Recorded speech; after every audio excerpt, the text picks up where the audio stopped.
በኢትዮጵያ ተራሮች ስር የተቀበረው ጥንታዊ ሱፐር ኮምፒውተር ሊነቃ ነው ብላችሁ ምን ትላላችሁ? የዓለም አየር በጦርነት ሽፋን ሊቀሙን የሚታገሉትን እኔ ግን በጆንዬ ቆጥሬ ያስኩት ይህ ሚስጥራዊ ሰዓትም ጊዜው ደርሶ እየነገርኳችሁ ይገኛሉ። የበርካታ ታምራትና ድንቅ ጉዳዮች የህይወት መስዋዕትነት ሁሉ የተከፈለበት ድንቅ የናቡቴ ጉዞ ነውና ይህንን እውነት አብራን እንገልጥ ዘንድ ትከተሉኛላችሁ።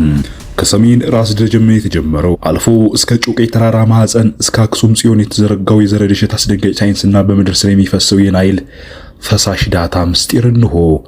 ትዘሙ ዘንድ ተዘጋጁ። ላይክ በማድረግ ፕሮግራማችን ጀምሩ። ከበርካታ ጉዞ በኋላ በሲምባ ተራሮች ባንዱ ቆሜያለሁኝ። ወደዚህ ምስጢራዊ ቦታ ልገባም ደቂቃዎች ቀርተውኛል። ግራና ቀኝ ፊት ኋላም አማትራለሁ። በፍጥነት አንድ ወጣት ከተራራው ስር ሲመጡ ተመለከትኳቸው። ወጣት መነኩሴ ናቸው። እርሳቸው አረማመድና እጅግ ፍጥነት የበዛበት አካሄዳቸው የሆነን ነገር ይዘው የመጡ ያክል እየተሰማኝ ነው። በዚህ በረሃና እንዲህ አይነት ጫካ ላይ እሳቸው ምን ሊያደርጉ መጡ ብዬ መለከታቸው ጀመረ። በፍጥነት ወደ እኔ ይመጣሉ። ከዛም እንዲህ አሉኝ። ቦታውና አካባቢው የጦርነት መናገሻ እንደሆነ አታውቅም? እጅግ በጣም ከፍተኛ ጦርነት አለ። በዚህ ለተወሰነ ደቂቃዎች ከቆየን በተለያዩ የጦር መሳሪያዎች እንመታለን። ና እባክህ እንውረድ እንሂድ ብለው ይዘውኝ መውረድ ጀመሩ።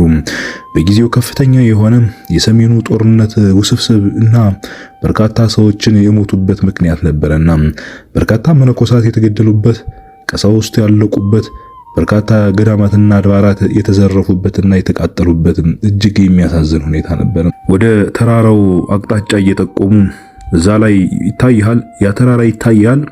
ከዛ ተራራ ስር ነው የሽምቅ ጦርነት እያካሄዱ ያሉት። በጣም ከፍተኛ የሆነ ህዝብ እያለቀ ነው። ስለዚህ ወደዚህ መምጣታቸው አይቀርም። የተለያዩ የጦር አውሮፕላኖችና ድሮኖች እየዞሩ ስለሆነ ምናልባት ለጥቃት እንዳትጋለጥ እኔ ይዤ በመሄደው ቦታም ተከተለኝ። በጊዜው ምንም አማራጭ የለኝም። ከሩቅ የሚሰማው ከባድ መሳሪያ ድምጽ ወደ ጆሮዎች እየቀረበ ሲሄድ ልጁ ልክ እንደሆነና ጦርነት እኔም ፍለጋ እያፈለፈነ እንደሆነ ገባኝና ሰላም መናታም አብሬው ቀጠልኩም። ምናልባት ከተራራዎቹና ከዋሻዎቹ መካከል አንዱ እኔን ያድን ዘንድ የተላከ መልእክተኛ ይመስለኛል። ገር ወጣትም ታዳጊም እጅግ በጣም ንቁ የተማረና ታታሪ ወጣት ነበረም። በርካታ መንገዶችን ከጦርነቱ ርቀን እንደሄድን ገባኝ። ወዴት እየሄድን እንደሆነ ግን ማወቅ አልቻልኩም። በዚህ በሰሜን አካባቢ የኤርትራ ጦር እንዳለ ይነገራል። በግራና በቀኝ ደግሞ ሀገራችን ውስጥ የሚካሄዱት ከፍተኛ የሆኑ ጦርነቶች አሉ። የእርስ በርስ ደም መፋሰስና መከራ መሃል እንደገባን ገብቶኛል። በዚህ ጠባብ ውስጥ እንዴት መውጣት እንደምንችል ግራ ገብቶኛል። ምክንያቱም ከሰሜን በኩል በፍጥነት እየገሰገሰ ያለ የኤርትራ ጦር እየገባ እንደሆነ እኒህ ታዳጊ መነኩሴ ጉዳዩን ነገሩኝ። ይኸውልህ ናቡቴ፣ ጊዜው ከባድ ነው። መቅሰፍት ወደ ምድራችን የወረደ ይመስላል። እኔ እናንተ ራሳችንን እናትርፍ፣ ቶሎ ብለን ከዚህ ቀጠና እንውጣም። እኔ ግራ ገባኝ። ስለዚህ እኔን የሚያውቀኝ ሲከታተለኝ የነበረ ወይም አባቶች መረጃ የሰጡት ልጅ እንደሆነ ስሜን ሳልነግረው ናቡቴ ብሎ መጥራቱ እጅግ የደነቀኝ፣ ልጁን ከማመን ውጭ ምንም አይነት አማራጭ እንደሌለኝ ስለገባኝ ነው አብሬው ከእርሱ ጋር ጉዞ ጀመርኩም። ከበርካታ ኪሎ ሜትሮች ርቀት በኋላ ምንም አይነት የተኩስና የጥይት ድምጽ የማንሰማበት ሁኔታ ላይ ደረስን። የተወሰነ ጫካም፣ አሁን ላይ ስሙን የማላስታውሰው ጫካም፣ በዛም ገብተን አይዞ እየደረስን ነው ይለኛል። የት ነው የምንሄደው? ወደ የት ነው የምንጓዘው? የተወሰነ እንጓዝ፣ ቀላል ነው፣ አይዞ። ይኸውልህ ናቡቴ ብሎ ቀጠለ ታዳጊው መነኩሴ፣ ተገዜ ከሚፈልቅባቸው ሚስጥራዊ ቦታዎች አንዱ ይሄ ቦታ ነው። ሌላው እየላ ሚካኤል፣ አየለነ ሚካኤል ወሎ ያለው ነው። አንዱ ግን አሁን የምንሄድበት ነው። ለምንድን ነው ወደዛ የምንሄድ? እሱን ሚስጥሩን ትረዳዋለህ አለኝ ታዳጊው። በጫካው ውስጥ ገብተን የተወሰነ ከሄድን በኋላ መሸና እዚህ አካባቢ ረፍት ማድረግ ይገባናል። ይህ ጥቂቶቹ ብቻ የሚያውቁት ሚስጥራዊ መንገድና መተላለፊያ ነው። አይዞ፣ ወደዚህ የሚመጣ ማንም ሰው የለም አለ ወጣቱ። ከዛም ተደላደልኩና ዙሪያዬን ከፍና ዝቅ አድርጌ ተመለከትኩ። በእርግጥ ጨረቃው ልል ብላ ወጣለች።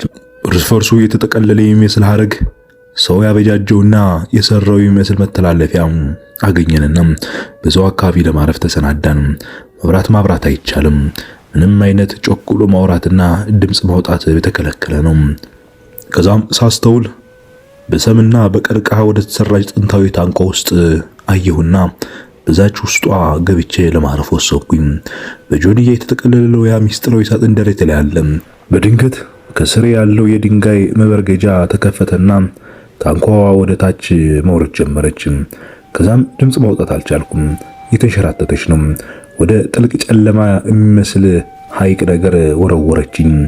ሽልም በዛው ሽልም አልኩም።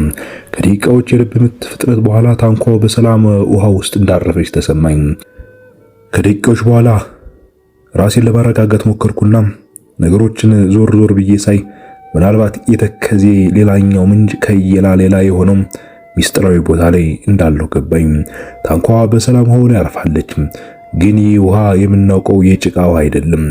በድቅድቅ ጨለማ ውስጥ ውሃው ራሱ የሚያበራ ይመስላል። የሆነ ባዮ ሉሚኒሰንት የሚባል አይነት ጥቃቅን ፍጥረታት ውሃውን እንደ ፈሳሽ ወርቅ አስመስለውታል። ወጣቱ መነኩሴ ወደ ታች ቀስ እያለ ወረደና ከኔ ጋር በታንኳ ላይ ተቀላቀል። አይዞ አትፍራ፣ ተንሸራታኩ ነው። ይሄ ነው ከእየላ ሚካኤል ሌላ የተከዜ ምንጭ ያልኩ ቦታ፣ ቅዱስ ቦታ በማለት ፈገግ አለም። በዚች ታንኳ መሄዳችን ድምጽ ስለማታወጣ ለአደጋ ተጋላጭ አንሆንም። አትፍራ፣ ይዞ በዚች እየቀዘፍነ ወደምንፈልግበት ቦታ እንሄዳለን። ከዚህ ከጦርነት ቀጠና ራሳችን ነፃ እናወጣለን። ታንኳውን በመቅዘፊያው 2 ጊዜ ወደፊትና ወደ ኋላ ከወዘወዛት በኋላ ቀጥታም በፍጥነት መጓዝ ጀመረች። ምክንያቱም ከላይ ወደ ታች እየተጓዝን ስለሆነ ብዙም ኃይልና ብዙም ቀዘፋ አላስፈልገንም ነበረ። ታንኳ በከፍተኛ ፍጥነት እየተሸራተተች ነው። በዙሪያ ያሉት የዋሻ ግድግዳዎች በተፈጥሮ የተሰሩ አይመስሉም። ልክ በመስታወት እንደተለበጠ ቱቦ ናቸው። ሳይንስ እንደሚነግረን ውሃ መረጃን የመያዝ አቅም እንዳለው ይወራል። ሳይንሳዊ መላምትና ትንታኔም አለው። አሁን ያለውበት ቦታ የግዮን ምስጢራዊ መስመር ኢትዮጵያ ከተፈጠረችበት ጊዜ ጀምሮ ያለው ታሪክን የያዘ ፈሳሽ ቤተ መዛግብት ሊኩድ ላይብረሪ ነው። በድንገት አእምሮዬ ውስጥ እንግዳ ድምጽ መሰማት ጀመረ። ቅዠት መሆኑ ነው መሰለኝ። የውሃው ጠብታ ታንኳዋን ሲመታት ድምፁ ወደ ቃላት ይቀየራል። ይህ እዚህ አካባቢ አንድ ድንቅ ነገር የተደረገ ያክል ይሰማኝ ጀመረ። ምናልባት የአፄ ካሌብ የጦር ፈረሶች ኮቴ ይመስለኛል። አንዳንዴም የቅዱስ ያሬድ የዜማ ምልክት በዋሻው ጣራ ላይ እንደ ሆሎግራም ይበራል። የንግሥት ሳባ ንግግር ከሰሎሞን ጋር ታሪክ የነበረው ሹክሹክታ ይሰማል። ይህ የቅዠት የሚመስል ዛሬም ድረስ ያልገባኝ እውነት ነው፣ ግን እውነት ነው። ምክንያቱም እዚህ አካባቢ ያለነው ወደ ትግራይ ሰሜን ነው። የአፄ ካሌብ የጦር ፈረሶች በዚሁ አካባቢ እንዳሉና ከካሌብ ጋር እንደተሰወሩ ይነገራል። የቅዱስ ያሬድ የዜማ ምልክት በዋሻው ጣራ ላይ እንደ ሆሎግራም መሆኑ ይህ ቅዱስ ያሬድ የትውልድ ቦታና ስፍራ አካባቢ ላይ ስላለው ነው። የንግሥት ሳባ ንግግር ከሰሎሞን ጋር ታደርገው የነበረው ሹክሹክታም የተሰማኝ ምናልባት የንግሥት ሳባ መናገሻ ቦታ ላይ ስላለው ይሆናል። ኦ ጌታ ሆይ፣ ፈገግ አልኩ ከራሴ ጋር። ቅዠት ነው ወይስ እውነት ነው? እየሰማው ነው ወይስ የምፈልገውን እያደመጥኩ ነው? ዛሬም ድረስ ያልተመለሰልኝ ውስብስብ መልስ ነበረ። ለካ ይህ ዋሻ ዝም ብሎ መንገድ አይደለም። ይህ የኢትዮጵያ ፋይበር ኦፕቲክስ አንሸንት ፋይበር ኦፕቲክስ እንደሆነ ይነገርለት ነበር በአባቶቻችን። አባቶቻችን መልእክት የሚያስተላልፉት በዚህ ውሃ አማካኝነት ነበር። ዛሬ ኢንተርኔት እንደምንለው ያኔ ግዮን መስመር ነበር። ሳጥኑ ደረት ላይ ንዝረቱን ጨመረ። ከውሃው የሚመጣው መረጃ እየቀዳ ወይስ ዳውንሎድ እያደረገ ይሆንን ማለት ጀመርኩ። እጅግ የሚገርም የሚደንቅ ታምር የሚያስብል አንዳንዴ ከአእምሮ በላይ የሆነ እውነትን እየተመለከትኩና እያየው በርካታ መንገዶችን ተጉዤ እዚህ ደርሻለሁ። በእርግጥ ለሚሰማው ግራ የሚገባ ይሄ ነገር እውነትነቱ የሚያጠራጥር እኔም ሌላ ሰው ጋር ብሰማው በሆኑ የነገር እውነት ነው ወይን ብዬ የምጠይቀው ግን እውነት የሆነ ታምር ድንቅ የሆነ ምስጢር ነው የምነግራችሁ። ጉዞ እንደቀጠለ ነው። ሰሜን ወደ ትግራይ ክልል ስር ከገባን ቆይተናል። ነገሮቹ ተቀየሩ። ውሃው ረጋ ማለቱን ትቶ ይናወጻል። ከላይ የሚሰማው የከበደ መሳሪያ ድምፅ እንደገና ይወሮናል።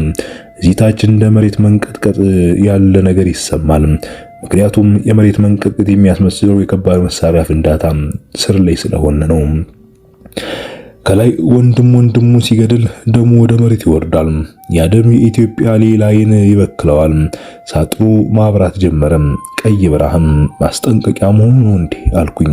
ሆኖ የኢትዮጵያ መሬት እያለቀሰች ነበርና እዚህ ጋር ነው የሳጥኑ ዋና ሚስጥር የገባኝ። የሳጥን መሳሪያ አይደለም። የሳጥን መፈወሻ ነው። በሆኑ የኢትዮጵያ መሬት ከፈሰሰው ደም መርዝ ለማጽዳት የተዘጋጀ ፍሪኩዌንሲ ሚተር እንዳሉኝ አባ ነው።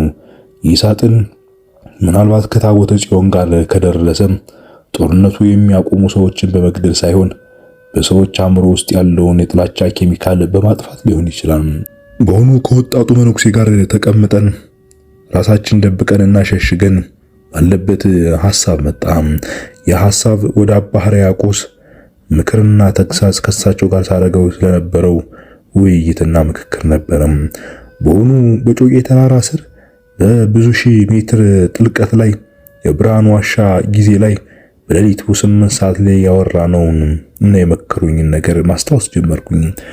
ጨለማው ተራ ጨለማ አልነበረም። የሺህ ዓመታት ምስጢር ያቀፈ ዝምታው የሚጮህ አየር ንብረቱ የከበደ የጊዜ መጋዘን እንጂ ሌላም አይደለም። እኔና እኒያ ምስጢራዊ መነኩሴ አባ ሕርያቆስ በዋሻው መሃል ባለው የብራና ጠረጴዛ ዙሪያ ቆመን ስንወያይ በላዩ ላይ ያለው ሳጥን እንደ ሕያው ልብ ዱብ ዱብ እያለ በሰማያዊ ብርሃን ይርገበገባል። ፍልቅ ፍልቅ ይል ነበር። አባ ሕርያቆስ ፊታቸው በውሃ ጽዳል ይብለጨለጫል። አይናቸው ውስጥ ያለው ዕውቀት ግን ከውቅያኖስ ይልቅ ጥልቅ እንደሆነ ይሰማኛል። አባ ሕርያቆስ ድምጻቸውን እንደ ተራራው ያስተጋባል። ናቡቴ ዓለምኛን የምታቀን በረሃብና በጦርነት ታሪክ ነው። ነገር ግን እውነታው ያ አይደለም። ኢትዮጵያ የምድር ማዘር ቦርድ ናት። ይገባል? ማዘር ቦርድ ናት። እስቲ አስተውል። በትራቸውን ወደ ግዙፉ የዋሻ ግድግዳ ጠቆሙ። ግድግዳው ላይ በፎስፎረስ ብርሃን የተሰራ የኢትዮጵያ ካርታ ነበር ያሳዩኝ። ግን ካርታው እንደ ኤሌክትሮኒክ ሰርኪዩት መስመሮች የተጠላለፈ ነበር። አባ ሕርያቆስን በሆኑ አስታወስኳቸው። ተመልከት፣ ራስ ደጀን አንቴና ነው፣ ላሊበላ ፕሮሰሰሩ ነው፣ ወይም በእናንተ አጠራር ሲፒዩ ነው ብትሉት፣ አባይ ወንዝ ደግሞ የመረጃ ፍሰት ዳታ ባስ ነው። ነጮቹ ይህንን ስለሚያውቁ ነው ሰላም የሚነሱን። ይህ ሳጥን የያዘው ምንድነው መሰለ? የዚህ ግዙፍ ማሽን የማስነሻ ኮድ ሊሆን ይችል ይሆን ብለህ አትጠይቅም እንዴ አሉና ፈገግ አሉ። እጄን ሳጥኑ ላይ አደረኩ። ብረቱ ይቀሰቅዛል፣ ግን የኤሌክትሪክ ንዝረት አለው። አባቴ ይህ ማሽን ሲነሳ ምን ይፈጠር ይሆን? ወይስ ይህ ሳጥን ከታቦተ ጽዮን ጋር ሲገናኝ ምን ታምር ይፈጠር ይሆን አልኳቸው። አባ ሕርያቆስ ወደ እኔ ጠጋሉና በሹክሹክታ የምድር የስበት ኃይል ይቀየር ይሆናል። ማን አውቃል? የሰው ልጅ ንቃተ ህሊና ኮንሽስነሱ በአንድ ጊዜ ይከፈት ይሆናል። ውሸት ይጠፋል፣ በሽታ ይጠፋል። ይሄ ነው የጽዮን ሪሴት ብሎ ፈገግ አሉ ድጋሚ። የጽዮን መነሳት ማለታቸው ነው። የጽዮን እንደገና መወለድ ማለታቸው ነው። ጽዮን ካለችበት ዋሻ ስትወጣ ምናልባትም ያኔ በርካታ ታምራት ይፈጠሩ ይሆናል። ጽዮን ከዚህ ታምራዊ ሳጥን ጋር መገናኘት ይኖርባቸዋል። በሆኑ ወለሉ ላይ ያለውን አንድ ትልቅ ድንጋይ ገለበጡትና ከስር የሚሰማው ድምጽ የሚያስፈራራ እንደሆነ ይነግሩኝ ጀመረ። እኔ ግን አልሰማውም። እንደ አውሬ የሚጮህ እንደ ማሽን የሚንተከተክ የውሃ ፍሰት አለው። ቆይቼ ሰማሁት። ይገርማል አባ አልኳቸው። ይህ ወንዝ ወደ ሜዲትራኒያን የሚሄደው አባይ አይደለም። ይህ በምድር ስር የሚፈሰው የታሪክን መዝገብ ይዞ ወደ ኤደን የሚመለሰው እነሆ ግዮን ነው እንጂ ብለው ተመለከቱኝ። በከባድ መሳሪያ እኛ ከስር ያለንበት ተራራ ሲመታ ከትዝታ የነቃው ደንግጬ ነበር የነቃሁት። በዚህ ዋሻ ውስጥ ሆኜ በሆኑ ጨንቆኛል። ጦርነት በግራና በቀኝ ይገጥማሉ። ደም መፋሰስ አለም። እኔ መውጣበት ምገባበት ጨንቆኝ እነሆ በዋሻው ስር በሚፈልቀውና በሚሄደው ወንዝ መካከል ቆሜ እቀዘበዛለሁ። እኒያ ወጣት መነኩሴ በልበ ሙሉነት ምንም ነገር እንደተፈጠረ ሳይሰማው ከአንድ አለት ስር ቁጭ ብሏል። አተኩሬ ስመለከተውና ማየት ስጀምር ያደረገው ቆብ የመንኩስና ቆብ ሳይሆን ያመክሮ ቆብ መሆኑን አወቅኩ። ገና ለመመንኮስ እየተዘጋጀ እንደማለት ነው። በዚህ ሐይቅ ስር ግን በተደጋጋሚ መንፈስ የሚመስል ነገር በአእምሮዬ ውልብ ይላል። የንግሥተ ሳባ ጉዞ ውሃው ቀለሙን ወደ ወርቃማ የቀየረው ያክል ይሰማኛል። የፈረስ ኮቴ ይሰማለሁ። ከዛ ደግሞ የሰረገላ ድምጽ ይሰማኛል። አንዲት ሴት ዓለምን የሚያንቀጠቅጥ ግርማ ሞገስ ያላት ታቦቱን ይዛ ስትመለስ በውስጤና በህሊናዬ እየተመላለሰ በዚህ ዋሻ ውስጥ እቅበሰበስ ጀመረ። ምን እየተፈጠረ ነው? የቃዥ ነው ወይስ ምንድነው? ምናልባት አንዳንድ ቦታዎች ምልሰት ውስጥ ይወስዳሉ። በታይም ትራቭል ወይም በጊዜ መጓዝ ውስጥ እዚህና እዛ እየነጠቁ ዘመናትን ያሳያሉ። ምናልባት ይህ በሳይንሱ ዓለም ታይም ትራቭል ይባላል። አንድ ሰው ዛሬ ላይ ተቀምጦ ወደ ነገና ወደ ትላንትና መመለስ። እንዲህ አይነት የቅዠት ስሜት ይሰማኛል እኔም። ይህ ከዚህ በፊት የማውቀውና ከዚህ በፊት የረገጥኩት መሬት ይመስለኛል። ከዚህ በፊት በሺህ ዓመታት የተደረጉ ክስተቶች በዚህ ዋሻ ውስጥ የሆኑ ያክል ይሰማኛል። ጌታ ሆይ ምን እየሆንኩ ነው? ምን እየተሰማ ይኖራሉ? በሆኑ በዓይኖች እንደማየው ያክል በጆሮዎች የሚሰማኝ ድምፅ እጅግ በጣም የሚያስፈራና እውነት የሚመስል ድምፅ። ነገር ግን ግራ ገባኝ። አንዴ ቁጭ እላለሁ፣ እንደገና እነሳለሁ፣ ለመንቀሳቀስ እሞክራለሁ። ያ ድምፅ ግን አሁንም ይመጣል በጆሮዬ። ከዛም አንድ በግራ ጆሮዬ በኩል የያዝከው ሳጥን ሰሎሞን ለልጁ ምኒልክ የሰጠው የቴክኖሎጂ ካርታ ነው ሚል በተደጋጋሚ ይሰማኝ ጀመረ። ጌታ ሆይ ምን እየሆንኩ ነው? ምናልባት አንዳንድ አባቶች በመንፈስ በጆሮዬ በኩል እውነትና ምስጢር እየነገሩኝ ይሆንን? ወይስ ምንድነው? ከዚህ ዋሻ አንድ መንፈስ አለም፣ አንድ ከባድ መንፈስም፣ አንድ የማያስገባ የሚከለክል የሚስብ ወደ ራስ የሚያቀርብ ግራ የገባው ነገር ግን አንድ ኃይል እንዳለ በሆኑ ይሰማኝ ጀመረ። ምክንያቱም የያዝኩት ሳጥን የሚያወጡት የበረቅ ብርሃናት እንዲህ ሲሆኑ ሲለያዩ፣ አንዴ ቀይ፣ አንዴ ሰማያዊ፣ አንዴ አረንጓዴ እያወጡ እንዲሁ ሲዋዥቁ አይቻቸው አላቅም። እጅግ በጣም ደንግጫለሁ። እጅግ በጣም ፈርቻለሁ። በመላው ዓለም የምትገኙ ውድ አድማጭ ተከታታዮች ቀጣዩን ይዤላችሁ እቀርባለሁ። ዛሬ በዚህ አበቃን። ይህንን ለሌሎች በማጋራት ትክክለኛ የሆነውን የናቡቴን ጉዞ መንገድ፣ ድካም፣ ውጣ ውረድ ምናልባት ለሀገር ለሕዝብና ለሰዎች ቢሰማ ቢደመጥ መልካም ይመስለኛል። ኦ ናቡቴ ሆይ ዘነጸርኮ ከፈር ከታነብብ እንዛይ መርኮ ፍዱ ከጻይፈ እቀብ ምስጢራበው። ናቡቴ ሆይ ካየው ከፍለ ጻፍ፣ ከሰማው ከፍለ ተናገር። የአባቶችን ምስጢር ጠብቅ እንደተባልኩ ሁሉ ኖ ናቡቴ እየከፈልኩ እየነገርኳችሁ ይገኛለሁ። ይህ እስከ ሞት መስዋዕትነት የደረሰ እጅግም የሚያስፈራና የሚያስደንቅ የኢትዮጵያን እውነት የምንገልጥበት መድረካችን ነው። ሌሎች በማጋራት በቅንነት ሸር እያደረጋችሁ ቤተሰብ ኃላፊነታችሁን ተወጡ።